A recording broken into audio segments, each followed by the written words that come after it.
Hi, everyone. Today we're talking with the CEO of Desert Mountain Energy, Robert Rohlfing. This is an interview a long time in the making. For many of you who aren't aware, this is a company focused on helium production, natural gas development, and the emerging energy sector and opportunities in New Mexico and Arizona. We want to talk about this company in a number of different ways. And we've structured the interview so that you can go to different sections and milestones as soon as you want to see one sooner than the other one, because we're going to cover a lot of topics and we're going to break it down like this. One, operational milestones and challenges. We'll then look at financial performance and future outlook for the company, the profitability prospects. We're then going to touch on the investor sentiment and the market perception and some of the issues that had come about a year and a half ago or so, and discuss that, of which we can. That will turn into legal and regulatory developments, including Flagstaff and just engagement with Arizona. And of course, industry trends and market dynamics around helium. Is it as hot as it was? Is there a critical need for it? So we'll talk about that final global outlook for helium as well at the conclusion of this discussion. But let's get into it and speak with Robert Rohlfing right now. So welcome, Robert. It's great to see you. People are definitely waiting for this interview for quite some time, and you can read into it what you like. I look at it as being very promising that the company is excited to do an interview and talk about what's happening. Let's just, at the initial state, just start with some of the brand new news, talk about some operational and gas news and helium news out of New Mexico. Good afternoon, Andrew. Thank you for letting me on. It's been a long time coming, and I look forward to trying to get everybody, you and your folks, up to date here. I'm going to start off with New Mexico, kind of where we're at the moment. The plant is fully operational. The AI aspects of it that we installed are operating correctly. And we're looking for the first full trailer of reprocessed gas is getting ready to head out the door. So that'll be good. As we put in the press release, the amounts that we'll be selling initially at about 18-21 days for the first customer, and the first customers, basically, it's a mixture of different types of gas. We actually, when we built the plant for Arizona, it was designed to operate in a nitrogen environment, and we're operating in a natural gas. So there's a lot of things that we had to change to tweak it for that. Now, the AI component, we did not have in Arizona, per se. The folks that we had helping us rewrite our codes, they had an American-made chip, somebody's first go round at an AI chip. And so they wanted to try it out. So we let them do it. The only thing is, no one has the data to be able to, and you need lots of gigs of data, a lot of zeros and ones to make it work. And so it's taken a lot of time to get it. And then you find out other parameters once the plant is operational, has to do with temperature, humidity, whole thing. It all comes into play as to how the plant works. And to remind folks, why is that important? Our original goal was to build a plant that would run 5 nines and a 5. This plant is designed for that. The other aspect of this plant is we can dial this up and down to meet specific customer need. The plant can effectively run from 90 to 99.9995. There's a lot of newer applications in business. People think, well, chips are the only thing. There's a lot of other applications out there in industry now, and it requires quite a bit of helium for those applications. They don't need 5 nines and a 5. They can use 4 or lesser, depending on what the application is. But it's there's such a demand for it. So it expands off of the original 48 people that we had in Arizona. Where we're sitting in New Mexico, within an hour and a half, you have White Sands Missile Base, you have and then a little bit further, 3 hours, you have Sandia National Labs, you have Los Alamos National Labs, and you have some other labs, research and government facilities. Basically, everything that's close to us, it's on the short list. It has to do with national security. I'll just put it that way. Yes. And varying degrees. So, and as Trump wanted to go with the Iron Dome, one of the aspects of that no one has really, other than to just look at it on a broad spectrum, in approximately 2.5 to 3 years to start putting that into play will require 20% of the current United States production of just helium for one application. So the market demand is not going away. And not all of that application has to be 5 nines and a 5.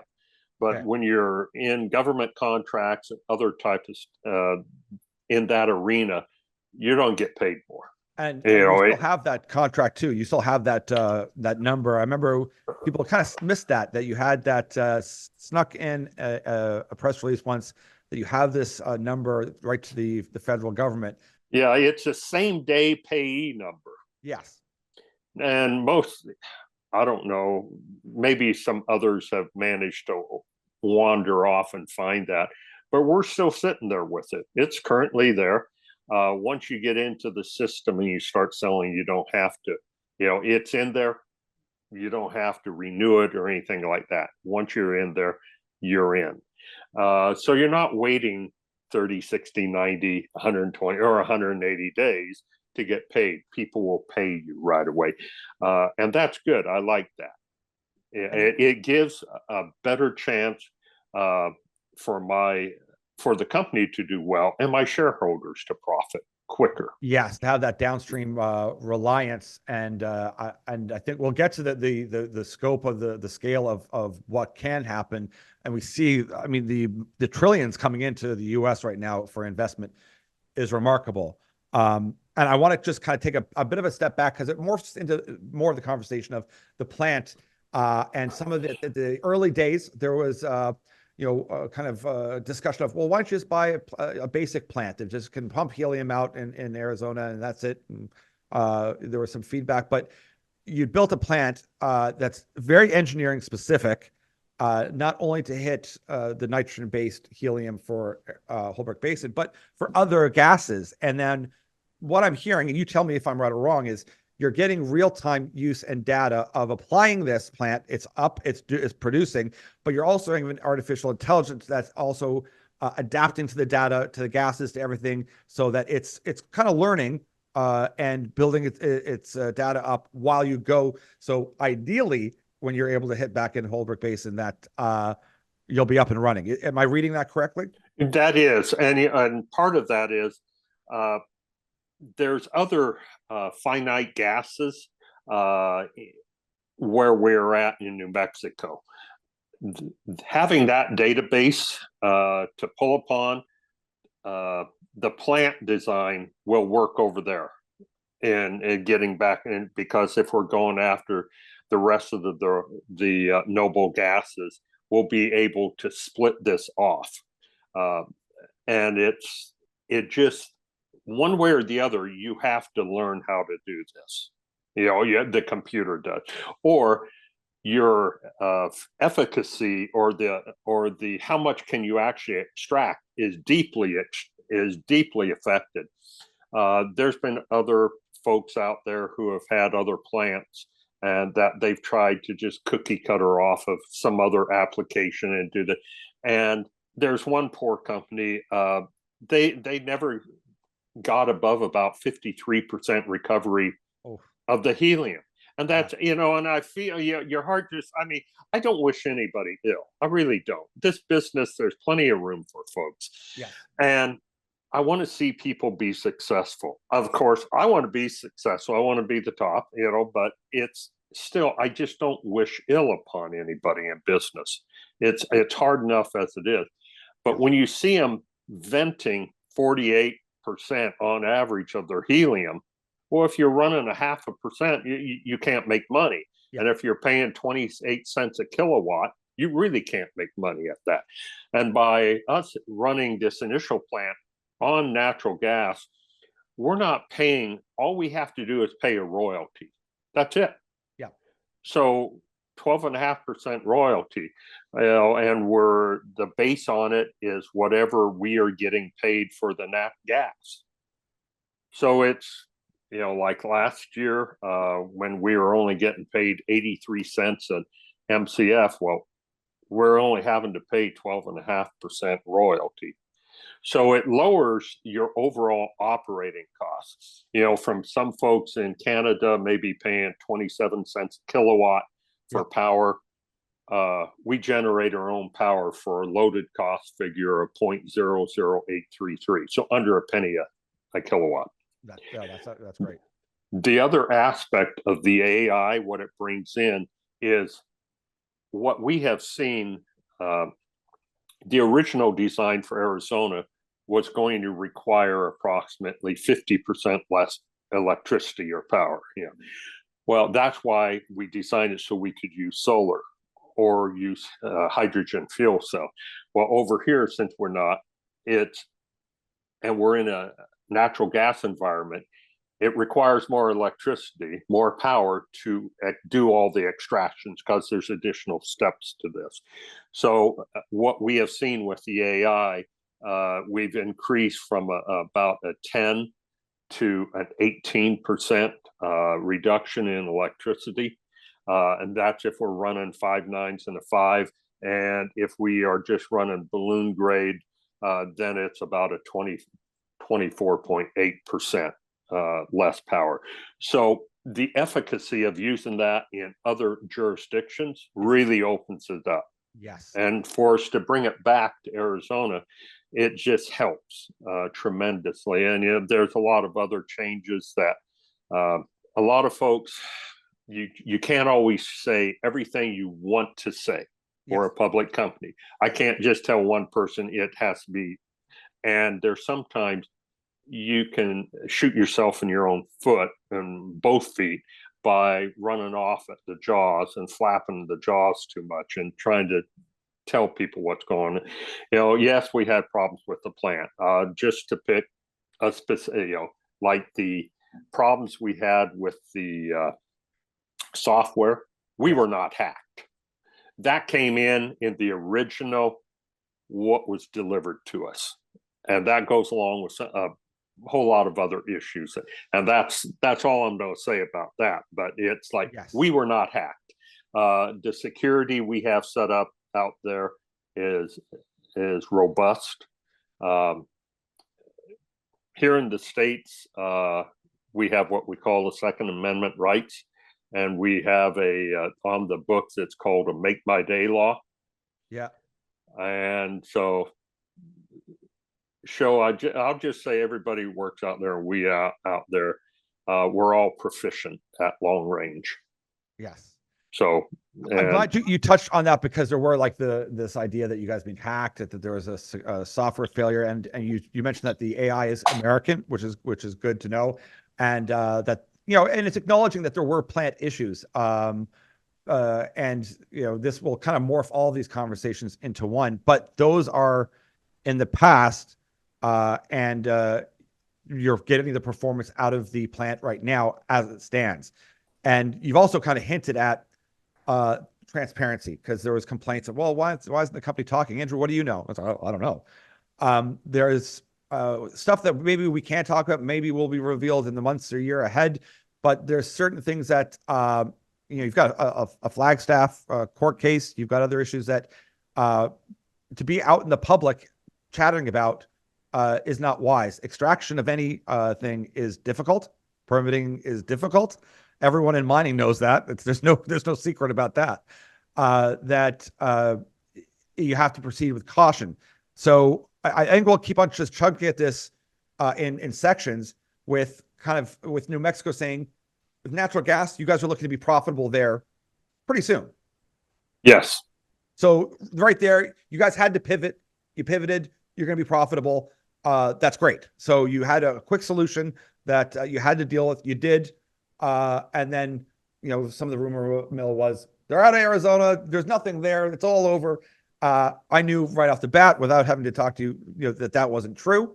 And we'll come back to the Arizona factor, but that pivot means a lot of work. I mean, there's to picking up the assets and then reworking the assets and everything that goes into, that kind of process. Maybe touch on that. Last year, when I was back in Washington, D.C., and there's a bill we got through the House and the Senate, and it had to do with helium production, specifically helium-3, cesium, and regular helium, but more specifically helium-3, and how that needed to be recognized by the federal government. And in my meetings, on both sides of the aisle, we actually had support. The bill in the House passed, I think it was 245 or 255 to 145. I don't remember the exact number. That's been many months ago. But it had bipartisan. I mean, I won't mention the name on some of the people, but it's people in Congress who I never thought I would have anything to agree about and come to consensus on. And we did, and they voted for it. And it was not, now in working that aspect, one thing that a lot of people do not understand, that in the US, in the legislature, and especially in Congress, basically all of the aides, the people, the staff that you have talked to, they're all 21 through maybe 24. They are not necessarily from the state where the representative or senator they're working for. Their life experiences are not very great. And so you have to do, it becomes a real, I put on the Professor Rohlfing hat and I end up teaching. And so in any given day, you have 15, 20 meetings.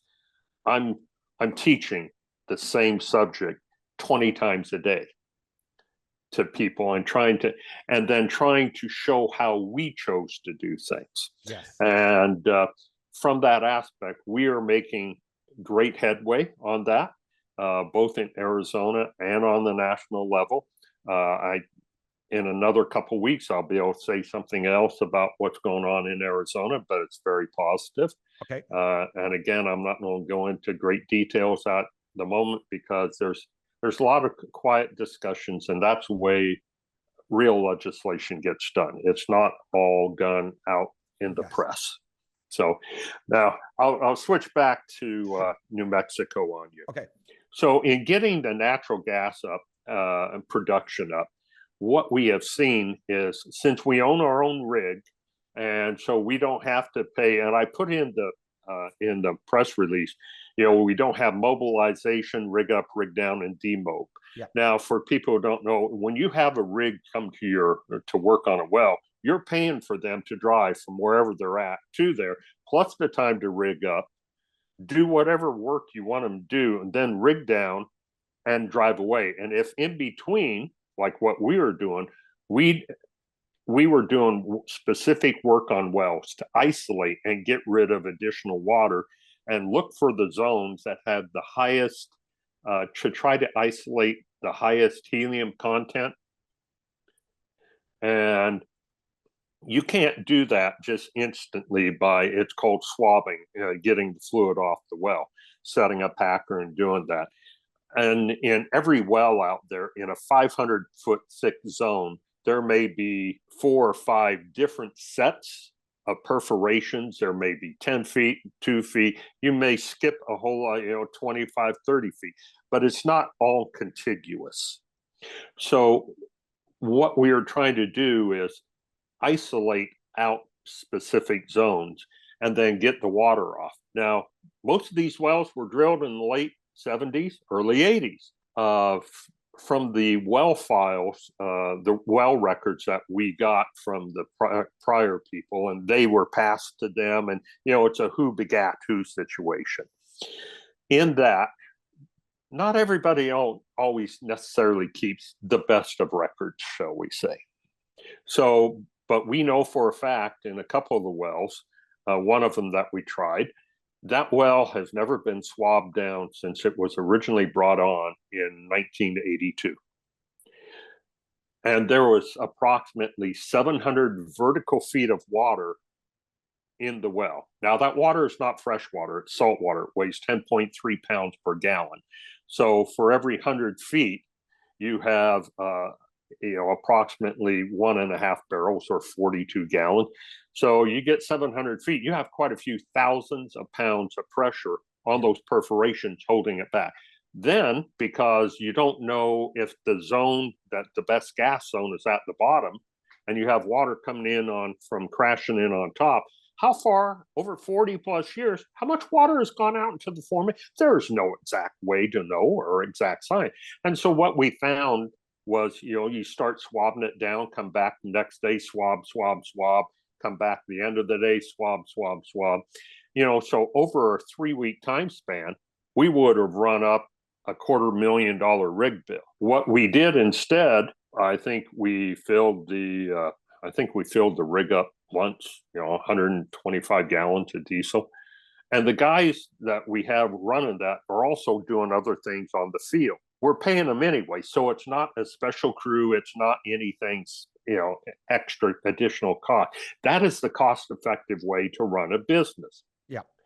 So what we have found is, on average, most of those wells, we picked one of the worst wells. It was doing 1 MCF of gas a day. One. Got it reset, swabbed it down, had to try a couple different zones in it, got it isolated out. We got it to where it was doing over 100 MCF a day. All right. So then you get it dried out, then choke it back to where it's doing a consistent 25. You do that to another well. You get it to where it's choked back and doing 25 a day. You're not making any water. It's nothing. So the well has dried itself out. And that's what we see. And so will that work on all 188 wells? No, guarantee it won't. But will it work on 80 to 90 to 100? I think it's a very good chance. And originally I had talked about a range. There'll be some, it may end up when we choke them back, they'll do 45 to 50 MCF a day. Yeah. And out of 200 wells, we'll have one well that'll come back and it'll do over 100 a day. But you just do a mix of these. The other thing we are looking for is, as you're doing that, you're also taking gas samples in, having them tested, because the goal was to isolate and raise the overall helium value going through the plant. Yes. And we're accomplishing that. And that's part of the other reason that with the AI, you have to get the data points. Yep. So even though we purposely had gone out and even take a tank of nitrogen, go right in front of the plant, jam it in, open up and just jam it into the stream. Pick up a small, container of helium, jam that through. It's just to test where the plant was, what it could do. Yeah. And you could, as you're throwing different gases, be it methane or argon or something, you can hear the plant physically changing, especially if you're inside the third building. You can hear everything clicking along and how it starts changing, and the plant attenuates itself. The other thing about the plant design that we did not have in Arizona, because we knew we'd be working with only 0.5% to a max of a little over 1% helium value. We put in a 64,000 gallon, basically a very large white propane tank. And people, when they look at the pictures, they'll see this large tank. What it is, unlike other people's plants, we will not vent any helium unless it's something really major catastrophe hit. It will not. We recycle, everything gets shoved back in. Okay, cool. Yeah.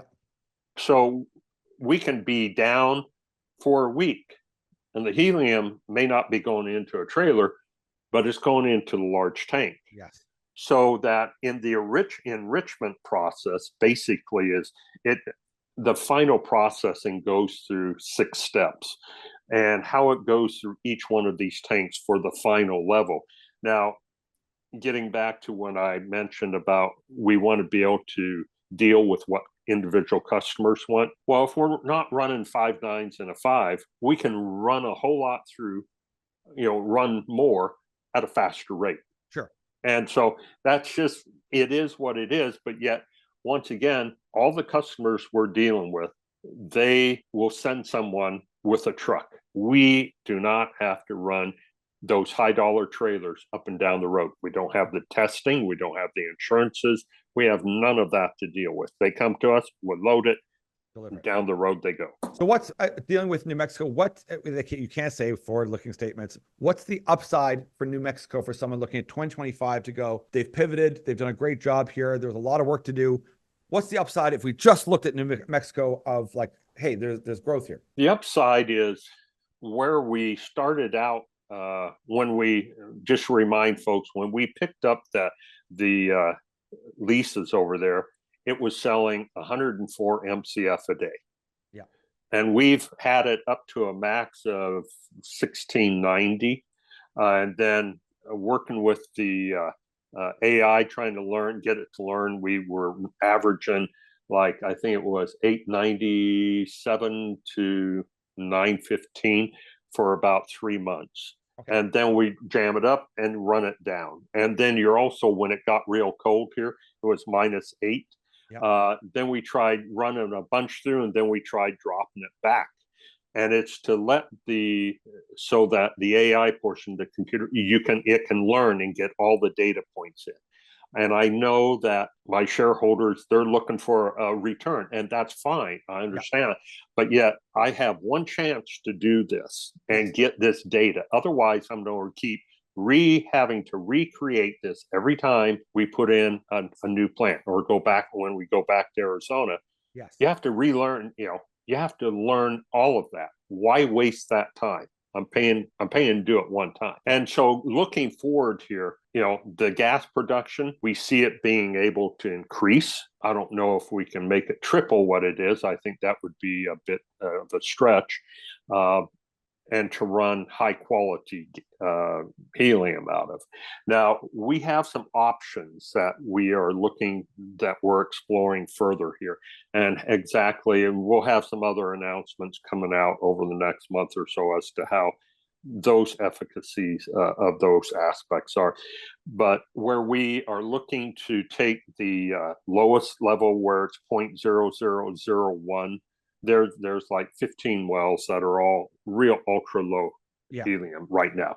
Now, in each one of those wells, there's other zones that we could perforate and frack and go after. But we still don't know what the helium content is. So we're working on it. But there's higher levels in natural gas.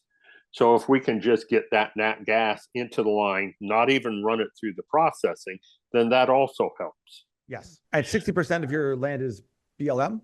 That is correct. So it's drill, baby, drill with Trump. So that is. And even though the majority of the last actions by the prior administration right before they left was onerous on the BLM, and everybody was focused on offshore oil. Well, that was all inclusive for a whole lot more. Yeah.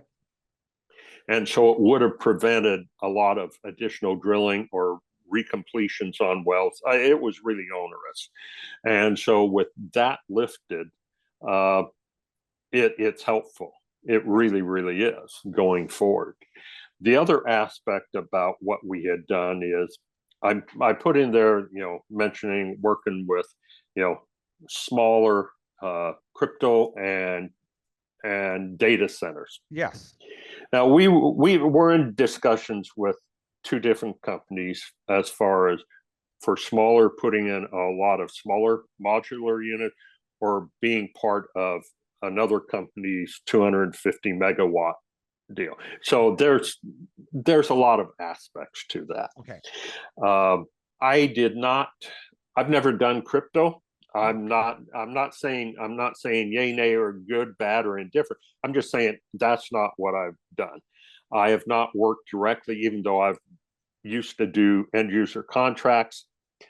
I've never run a data center, haven't had nothing. So to begin with, where are the pitfalls in this? Other than the obvious ones to me, like you have to have very consistent supply of gas.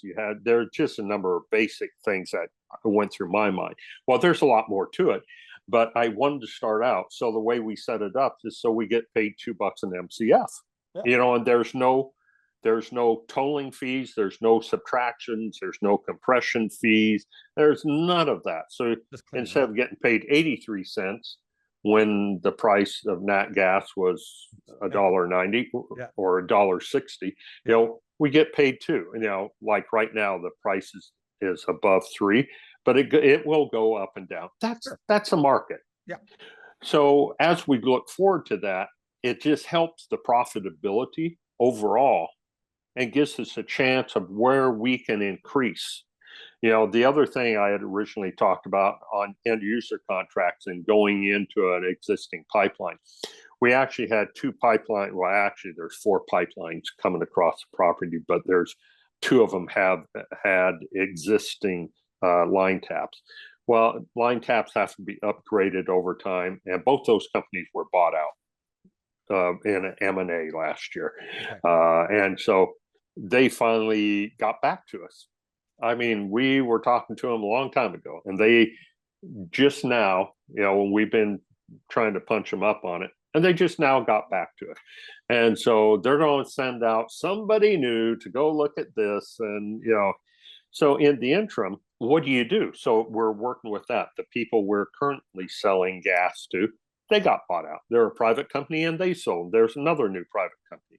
So there's a lot of negotiations going on all at the same time. And how do you have to handle this? Yeah. I can't control anybody else. I can only control what's in my purview and maximize that for the return on investment for my shareholders. Yes. And that includes me, because I've never sold any of my shares. I was beginning my question is, how much stock have you sold? Yeah. No. I am a true insider. I am right at 10% of the corporation. Yes. And that's a key thing for people to keep in mind too, because then we can kind of touch on going back into Arizona, which originally anyone, who's involved with me was the exciting, assays and what was coming out of the helium in Arizona. That's the real big, blue sky here, is dealing with that first step of, so you haven't sold any stock. So that gets rid of a lot of rumor mills that were out there. Yeah. That speaks very highly to your position or your thought process moving forward as to what you think is going to come down the pipeline. Let's talk a little bit about this kind of market sentiment and what happened, because it rolls into this whole idea of permitting, regulations, all these things, of which we can speak about with I kind of, you can tell me if I'm wrong, you're getting all this real-time data, you're testing this out, you've done this pivot, you've done this quietly, so that when you hopefully, and maybe it's this year, you're rolling back into Arizona and the story gets to kind of leap forward from where it left off. With Arizona, where we are working with, I brought up Beam Earth Limited and Ethos, 2 companies. They both have been, we've let them come out and look at their engineering, and different folks look at, so that they can see the veracity of what we're trying to do. Now, what they bring to the table is more of a hydrogen aspect, because they have, they're looking to upsize, and they're working with the labs on a newer type of fuel cell.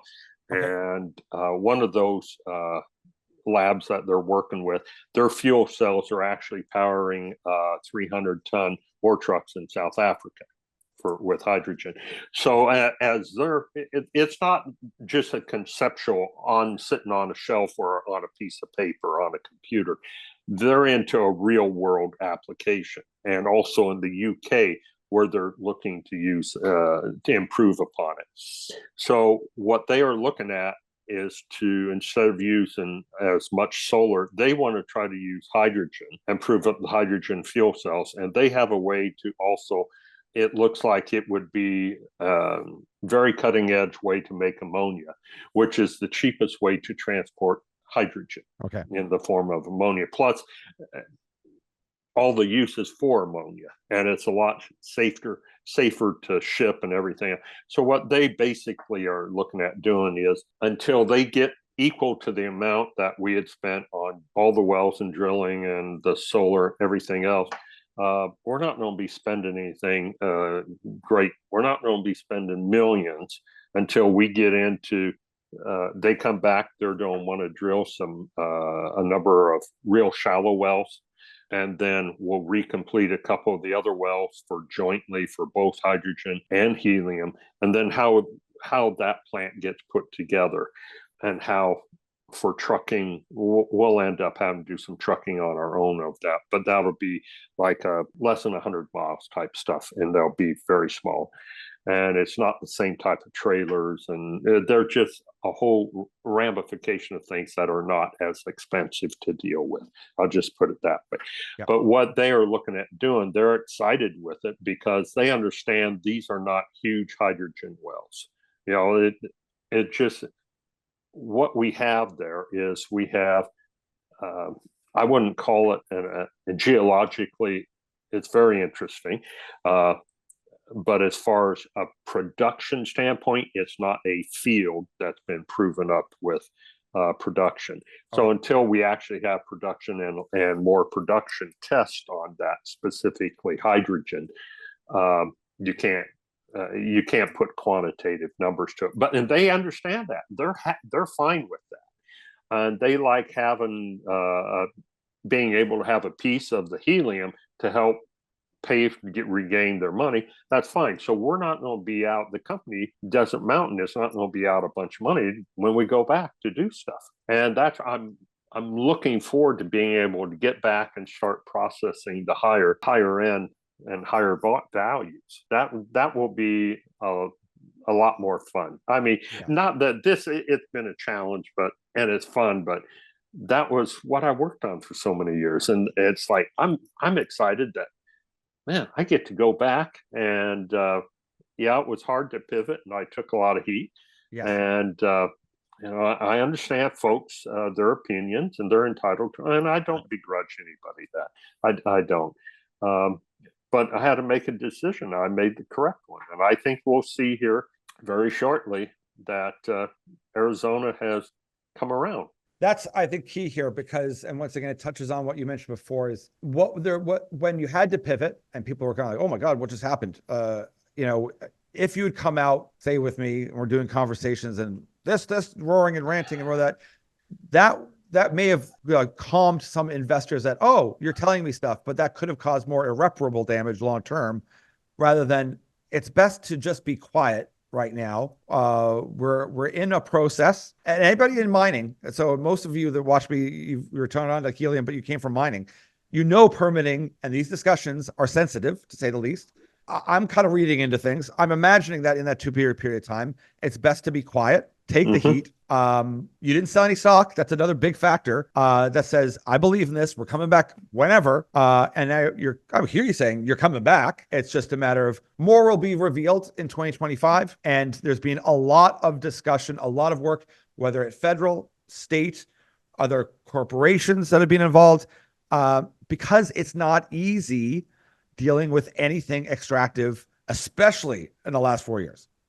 That is, and it would have been really easy to try to rain on the state's parade or different people, but just to give people an idea, from before we ever even took a lease in Arizona, Irv and I had talked to the people in charge with oil and gas and DEQ. Well, since that time, in just one position, there's been 8 people change.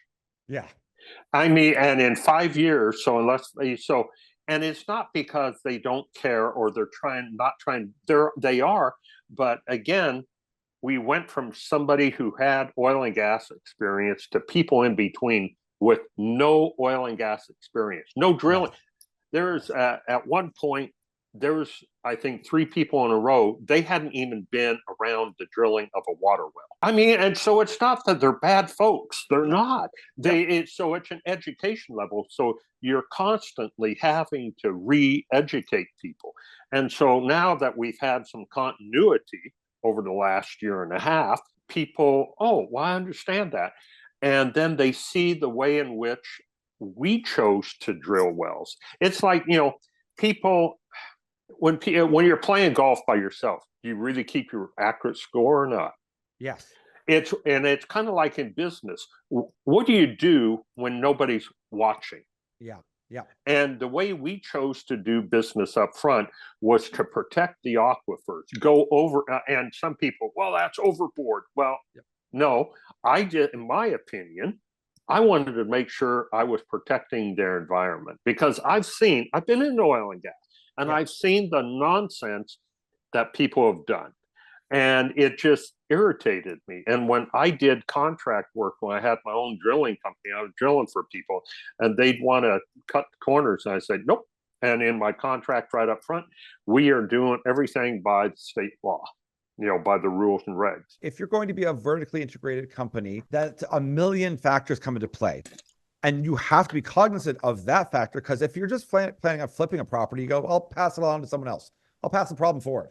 But we get in, we flip, we get out. That's not, this was never the play at the beginning. It was never to be that play. It was, we're going to build a business. Businesses take a lot longer than selling a property or flipping something, or you get an asset result and sell it to someone bigger. That's a different play. This was going to be a vertically integrated business. And that means you have to take into account all of those factors of future issues that could come down the line. And that's what we did. And we're trying to. I can't look down a hole and tell people I can't see down the ground. If somebody can, come on, bring on the Superman X-ray vision. I can't see it. I can't foresee the future, but I know what I can do from my experience. What I don't want to do, and I sleep really good at night knowing that I've protected this. So I think what you'll see is some version of some regulations that would, if you do it the way we did it, you don't have to go through steps X, Y, and Z. You only do A, B, C, and D. Yes. Yeah, and the time frame will be more like 60 days instead of 2 years maybe. Yes. And again, it gets back to people. You have continuity of the same folks finally, Yes. and they understand, and things, you have a chance to develop business relationships so people understand that we're not trying to be fly by night on this. And if that Yes. makes it harder for somebody else who wants to come in and they don't want to follow those rules, well, you know what? That's fine. Yeah. Maybe sometimes some people shouldn't be in some businesses unless they want to do things correctly. There's Yes. nothing, there's something else out there for them. Yes. Just not this. Well, we certainly had a lot of people that have been patient and stuck with this because they believed in the management team. They believe in what you're saying. And tell me if I'm wrong. I'm going to make a bunch of statements here. You can say, Andrew, correct or wrong. To sum up what we've gone through, is that it sounds like there's going to be a lot more transparency this year. This is a good indication. You're talking and getting out a public message in an interview, and it sounds like there could be a lot more of that. You're kind of saying the next few weeks there could be more news releases that are coming out that can be developed and discussed more and might illuminate light on what has occurred and all this stored up value and all these discussions and once again, anybody who's had to deal with regulation, permitting, any of those, never mind going to Congress and different levels, that's very onerous. It's a lot of people. It's a lot of discussion. And then trying to build that blueprint out. And it sounds like, and tell me once again if I'm wrong, that 2025 could be a year where you're back into Arizona. There could be a framework. Things could settle. And then it's back to Desert Mountain Energy, along with New Mexico, advancing what they have with their partners, with Beam, with hydrogen, with helium, with specialty noble gases. Am I getting too carried away? No, it's accurate because, as say, when you mentioned Congress, yes, that is a lot of. Sometimes you feel like you're beating your head against the wall. Trying to get meetings with people and then meeting with the actual congressmen and senators to get to that point. You've done a lot of talk and a lot of legwork to get to that point. Their staffs are normally extremely protective, and so to get to that point and have them willing and sit down and talk to you. And this is people on both sides of the aisle. I've talked to far opposite directions on either side, and there's some folks on either side that I will just agree to disagree on certain aspects, and that's fine. It doesn't make anybody bad. Yeah. I'm, but it to go for it, it's a lot of work. I'm not working 90 hours a week anymore. Uh, I freely admit I've cut back to about 60, 65. That's what I work every week. So it's still there's a lot of energy involved, but I'm excited, and we're really excited going into 25 because there is so many things that we're going to be able to start talking about. And it's like one of the other aspects with Beam and Ethos and another company that we've having discussions with, they're looking to license our helium extraction, take it into totally different jurisdictions. And we'd be getting paid up front, getting money in effect, we'll be paid a royalty. So there's a number of things as we go forward and where we're invited into other jurisdictions for the, I got to give a shout out to James Hayes. He's, the VP of engineering, but James has worked so hard on every aspect of the plant. He has done a yeoman's job and a half. And it's really nice to have that. But everybody that we have on the team right now, it's just all hands on deck, constant to get things accomplished. And it's to that point, and it's like we had to change to get the year-end audit done. Last year was a disaster. I Yes. fully Okay, agree with yes, that. yes. And I changed auditors. That's something else I took heat for. But I got to say, for these auditors, they were engaged. They flew down to see the plant. They came down to see things. And that's, in my mind, that's why I thought auditors were supposed to do. Really dig deep. Don't just believe the fluff. Yeah. And these folks came down and they dove off into every single aspect. At one point, I was standing there looking at the one guy, Danny, and he was like, "What?" I said, "You have no idea how nice it is for. I know you're trying to understand this and understand all the aspects." And he said, "Well, yeah, but I'm asking. I feel like I'm maybe over." I went, "No, I actually love this because I know that when we come to do the final audit, it will be easier because you understand, and you may not remember this conversation, but I can bring it up, and you'll be able to say, oh yeah, well this is where that applies." And that was refreshing, because one of the positive, between 23 and then 24, we went from just over 14 cents a share loss to just right at 5 cents a share loss. So that's why I say here by the end of the second quarter, going into three, we're going to be profitable. Yeah. And there's other opportunities on how we, right around us in New Mexico, how we develop those additional assets. Well, it sounds like there's going to be a lot of news. We know the last time when you guys had a lot of news, things were very exciting. I'm getting definitely the sense that a lot of the hard work and is in the past, and more will be revealed. Yes. And that's, to me, that is the ingredient and the framework to pivotal change. And this could be it. And perhaps 2025 is the time where DME comes again and rises up with all its data, with its new plant, and is able to get back on track to what it was doing. And I think having people know that not a share was sold by you, that speaks volumes. And I think what we've talked about here can shed some light, and knowing that more will be revealed over the next months. I think it's very interesting, to say the least. Well, I appreciate you taking the time, and I know I just took a lot of your time to do this, but I deeply appreciate you sitting down with me. I mean, it's always enjoyable just to sit and visit with you because I get to bounce a lot of things off. But I appreciate it, so thank you. No, I appreciate it. We've been wanting this chat for a while. We have always had a strong conviction with management. It was trying to figure out what's wrong, what can we talk about, and I understood that because we had talked about it on videos. You trust the management team. I don't have to understand why certain decisions are made, or I would have done things differently. It doesn't matter. I'm not steering the ship. So you have to trust the team that's in place to know that they're doing the best for shareholders. And this video, I think, will show people that has been done. and that perhaps this year, all that data, all those metrics, all of that will be revealed.